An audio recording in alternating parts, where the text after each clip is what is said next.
Hello everyone, in this video let's discuss about the rehabilitation protocol for total hip replacement surgery. Before that, let me share few lines about what is total hip replacement surgery. If the hip has been damaged by any arthritis, fracture or any common activities like running or walking or getting in or out of a chair may be stiff and difficult. Sometimes medication and walking aids may be failed to support the patient. In this circumstance, the patients are subjected to total hip replacement surgery by replacing the hip bone using prosthesis. This surgery is most safe and effective, which helps the patient to get back into the daily activities.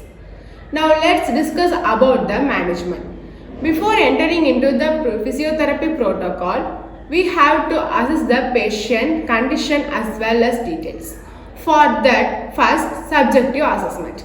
Here, you collect the patient's details like name, age, gender, occupation, family history, personal history, as well as the present illness like stiffness of joint, restriction of movement, pain, inflammation, etc. Now, objective assessment. Here, on observation, observe the patient for body build, posture, deformity. On examination, look for range of motion, muscle power, etc.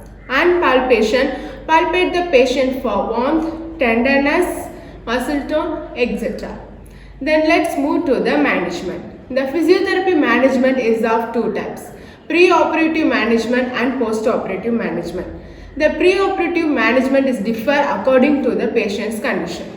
Took osteoarthritis is an example. Here, the patient experienced pain, inflammation, restriction of movement, stiffness of joint, etc. So the physiotherapist have to goal for focus on restore the movement, reduce the pain, reduce the inflammation. Then educate and advise the patient about the adaptation after the surgery. Now move to the post-operative management. Before that, let me share few precautions for patient's posture. First, while in bed, don't allow the hip to cross over the body like this.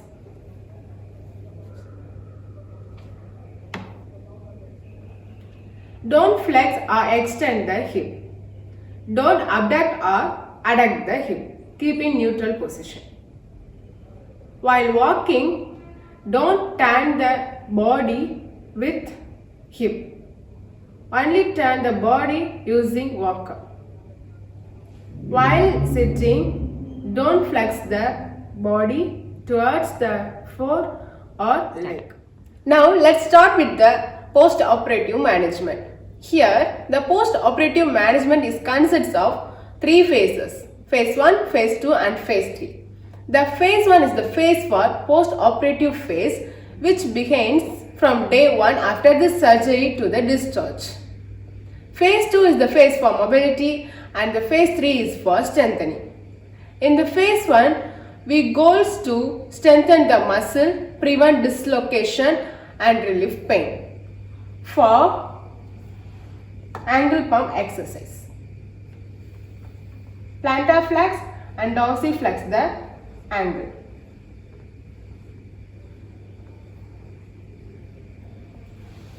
Second, heel strike exercise.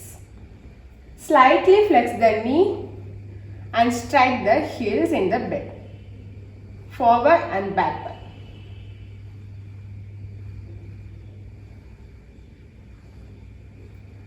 While doing this exercise, be aware of hip position. And then strengthening exercise, quad sets. For that, place on towel under the knee and ask the patient to push downwards. And then hold, then relax. Repeat this for 10 to 15 times.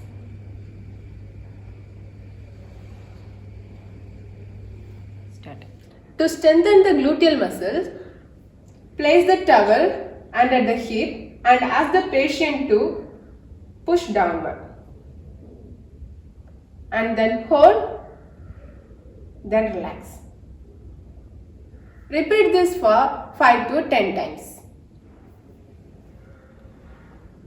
Then focus on strengthening of hamstring muscle.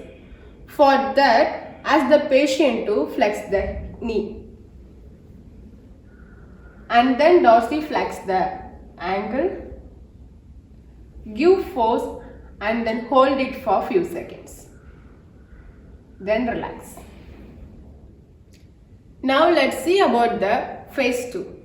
The phase 2 is for mobilization. So train the patient for bed mobilization, chair transferring and gait walking.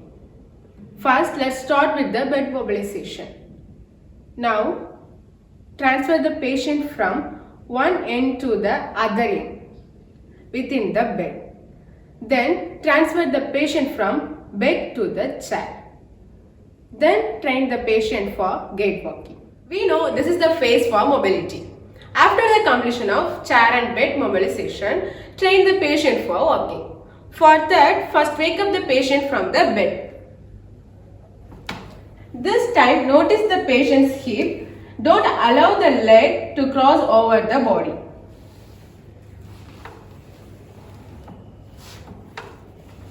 And don't allow the patient's body to bend. Now train the patient using walker or crutch.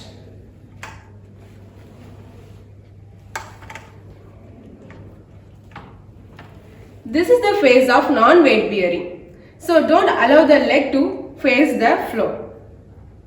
Now place the walker first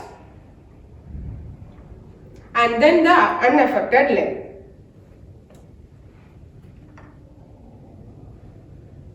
So while turning, don't allow the hip to turn like this. Because while turning like this, dislocation may occur. So avoid this and turn using walker. Now let's see about the phase 3. Phase 3 is for strengthening. In this phase, follow the phase 1 exercise and phase 2 mobilization. With that, focus on muscle strengthening. For that, stretch the leg muscles like calf muscle stretching,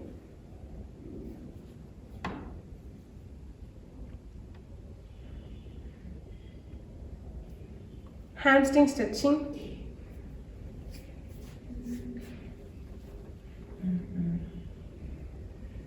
then quadricep stretching. For that, ask the patient to lie in side lying.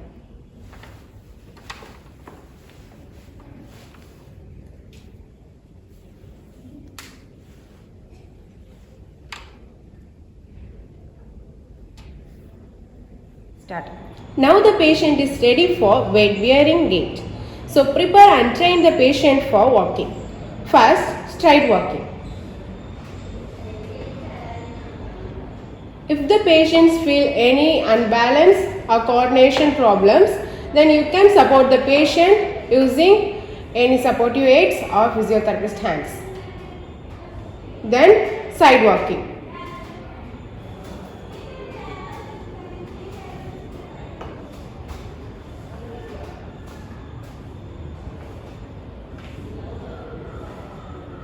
Follow this gait training for twice a day for better improvement. Now the patient is fully ready to mobilize their hip.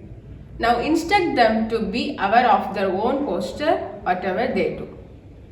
And then instruct them to follow the regular exercise. Thank you.